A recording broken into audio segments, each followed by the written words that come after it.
Welcome to the Bitter Upper Lip. My name is Tyler and thank you very much for joining me. So today we're going to come back to Georgia and we're going to take a look at a beer out of Athens, Georgia, the classic city itself. And today we're going to be reviewing Bibo Pilsner from Creature Comforts Brewing.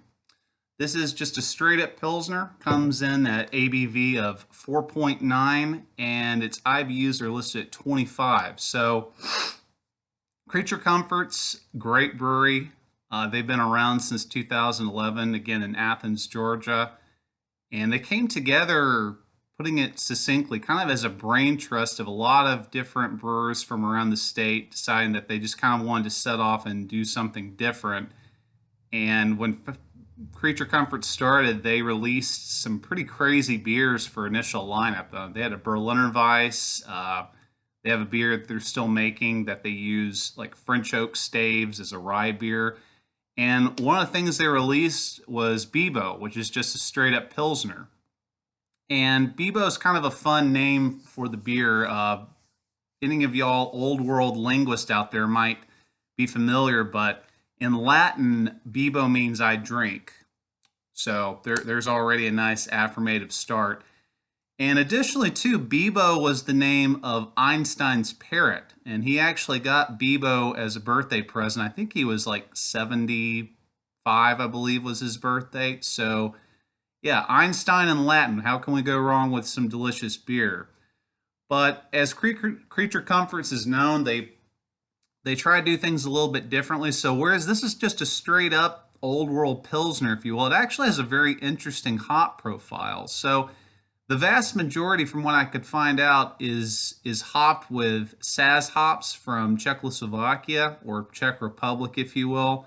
Then they also had an addition of Huell Melon hops from Germany, which I don't really see in a lot of different beers.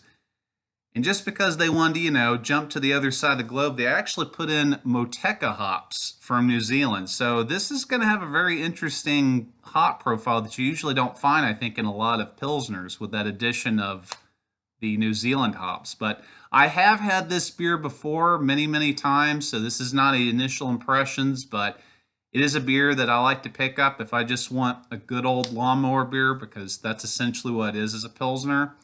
Bottom of the can says it was canned on March 9th of this year. Don't know if you can see. So it's a little over 3 months old, but we still have another 2 months left on it before we need to worry about it. So big props to Creature Comforts. Thank you so much for actually putting dates on the bottom of your cans so we know how fresh our beer is and we're not wasting our money. So without further ado, let's get this in a glass and see what it's about.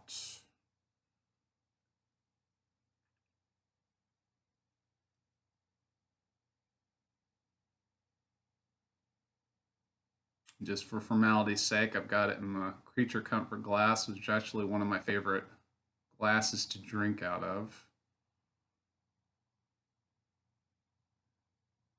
I wasn't pouring it super gingerly, but not very hard. And you can see this is a very lively beer. It is looking the part of a Pilsner.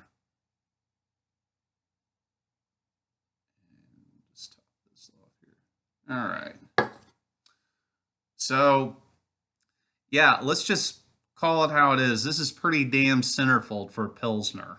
Pretty damn textbook. So heads are billowy and soft, super, super fine bubbles on top. I mean, it almost looks like it's a yogurt or kind of like a cream cheese. I mean, the bubbles in the head are actually jigging a little bit. You might actually be able to see it right there. Gorgeous yellow color. I mean, it looks like a juicy lemon. Still pretty see-through. Yeah, I can see my fingers on the other side of the glass and holding up to the light. There's a whole ball going on in here of carbonation. Tons and tons of bubbles coming up. It just looks refreshing. So this is an absolutely gorgeous example of what a Pilsner should look like. Yeah, knocking it out of the park. All right, well, let's get a whiff on it.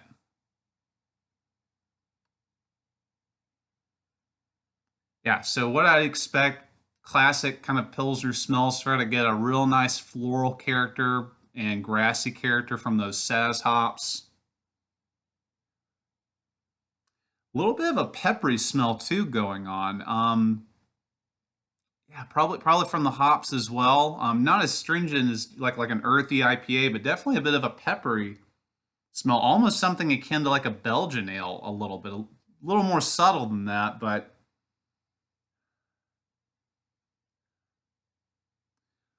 a little bit of a juiciness too. I'm getting almost kind of like a light apricot smell, some kind of fruit going on in there. Nothing citrusy.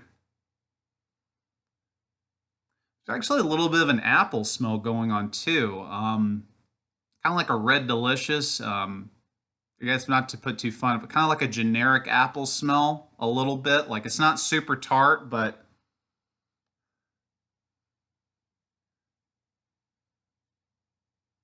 there's a little bit of a malt smell too coming off of it. Kind of smells like almost like a whole wheat loaf of bread or like toast a little bit.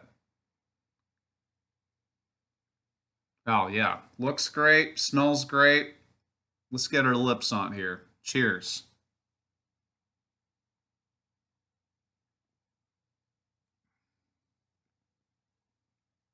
Yeah. So no surprises in a good way. Unmistakably tastes like a pilsner in the mouth, front of the tongue. Not even really so much a flavor; it's just a big, bright explosion of carbonation hitting the tip of my tongue.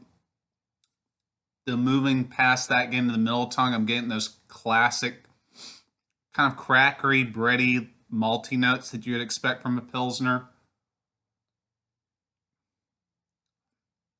Back of the tongue is more where I'm starting to get most of the hop character.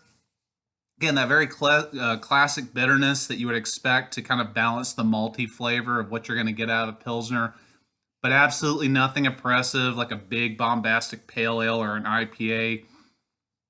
Nice grassy notes coming off of it.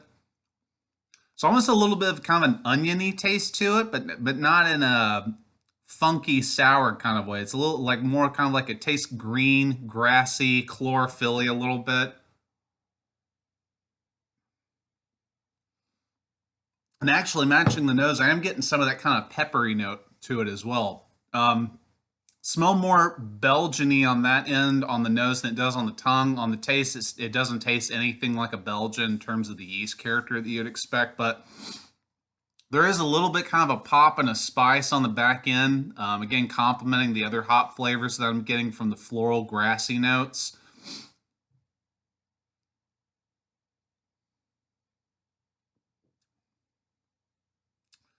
Yeah, not really getting a ton of any kind of like fruit characters. Getting that more on the nose. Like I'm not really getting out and out apple flavors or apricot flavors. That was just more from the aroma. Yeah, it's again just that very light, refreshing finish.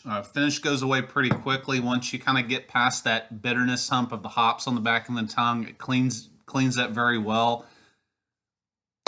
If you couldn't see from the glass, you can probably guess the mouthfeel.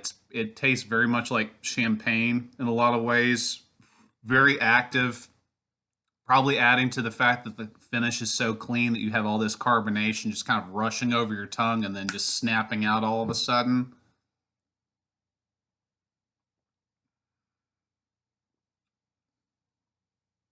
Yeah, I mean, maybe to put too broad of a statement on it, but this is like beer flavored beer. You know, I've said this on a couple of reviews already, but this is a classic designation of a lawnmower beer, as we call it over here in the States, especially here in the deep South where it's up in the 90s or the hundreds. You've done yard work, the humidity's well up in the 90s as well. You're so exhausted and thirsty, you want to collapse. You crack open one of these on the porch, and then you just sit back and look at the fine work of what you've done for the past couple hours this morning. So, this is also, I would say, a great gateway beer as well. Again, if you've got some friends that are just stuck in the macro lager world of Bud Lights and Millers and Coors and all that, I think this is an extremely accessible beer because it carries, again, that Czech Pilsnery flavor that a lot of the macro beers are trying to evoke, but it's actually using quality ingredients. It's actually true to form in terms of what it should have in it and rather what it should not have in it. Yeah, I mean, very low ABV. Again, this is at 4.9, so you could definitely throw back like 3 or 4 of these in a couple of hours and you're, still fit as a fiddle. In terms of pairings, I'd say anything that's involving like barbecues, cookouts, by the pool. This being very light, I'd say a classic American burger, or even if you're a beer and pizza kind of person, I think this would go really well with it too. Again, it's very, very light, so if you're eating heavy food, I don't think this will weigh you down, and it has enough of kind of some bittering notes to, I think, balance out maybe some other heavy umami flavors, or even if you're having something like pizza with the acidity from like heavy garlic sauce or heavy tomato sauce, this might actually pair very well with it. So yeah, altogether, fantastic beer. Again, I've had this many times. It is yet to disappoint. It's pretty much to me kind of an idiot-proof beer. If you're just looking for just straight up beer, you can't go wrong with this. I'm not fully sure of what Creature Comfort's distribution is. If you're in Georgia, you absolutely can find this anywhere. This is a year-round release, so from your package store to Kroger or Publix, you can find this.